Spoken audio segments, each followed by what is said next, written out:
அனைவருக்கும் வணக்கம். ஸோ நம்ம இந்த வீடியோ பதிவில் பார்க்க இருக்கிறது, ஸோ நம்மளுக்கு டிஆர்பி எக்ஸாமுக்கான ரிசல்ட் என்பது வந்துட்டு இனி அடுத்த ஸ்டெப் பார்த்துக்கிட்டிங்கன்னா இன்டர்வியூ, அது சார்ந்த ஒரு முழுமையான தகவலை தான் நம்ம இந்த வீடியோ பதிவில் பார்க்க போகிறோம்.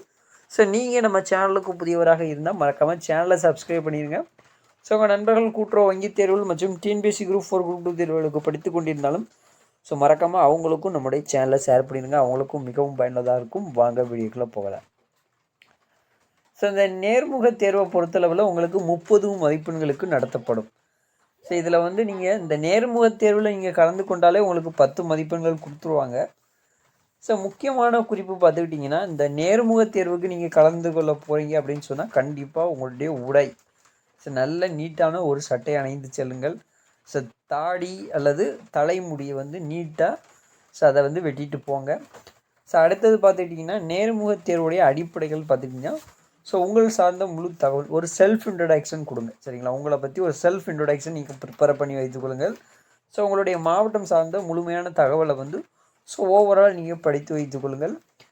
ஸோ நீங்கள் வந்து என்ன யூஜி டிகிரி முடிச்சிங்களோ அது சார்ந்து நல்லா ஸோ ஓவரால் படித்து வைத்துக்கொள்ளுங்கள். உதாரணமாக பார்த்துக்கிட்டிங்கன்னா, எக்கனாமிக்ஸ்ன்னு எடுத்துக்கிட்டிங்கன்னு சொன்னால் ஸோ பொருளாதாரத்துடைய ஒரு 4 பொருளாதார அறிஞர்கள் இருக்கிறாங்க. சரிங்களா, உதாரணமாக பார்த்துக்கிட்டிங்கன்னா ஆடம் ஸ்மித் இருக்கிறாங்க, மார்ஷல் இருக்கிறாங்க, சாமுவேல்சன் இருக்கிறாங்க, ராபின்சன் இருக்கிறாங்க. இவங்களை பற்றி தெளிவாக படிச்சுக்கிடுங்க. அது போக இதர பொருளாதார சார்ந்த நடவடிக்கையும் ஸோ படிக்கணும். அதே போல் தான் எல்லா டிகிரிக்கும் ஸோ நீங்கள் இம்பார்ட்டன்ஸாக உள்ளதை கொஞ்சம் ப்ரிப்பேர் பண்ணி வைத்துக்கொள்ளுங்கள்.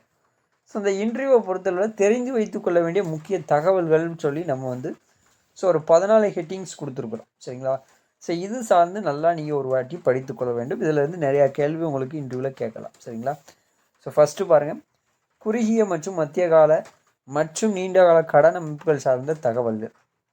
தொடக்க வேளாண்மை கடன் சங்கம், அதை கூட்டுறவு மிஸ் ஆகிருக்குது, அது பார்த்துக்கலாம். சரிங்களா, ஸோ மத்திய கூட்டுறவு வங்கி, ஸோ மாநில தலைமை கூட்டுறவு வங்கி,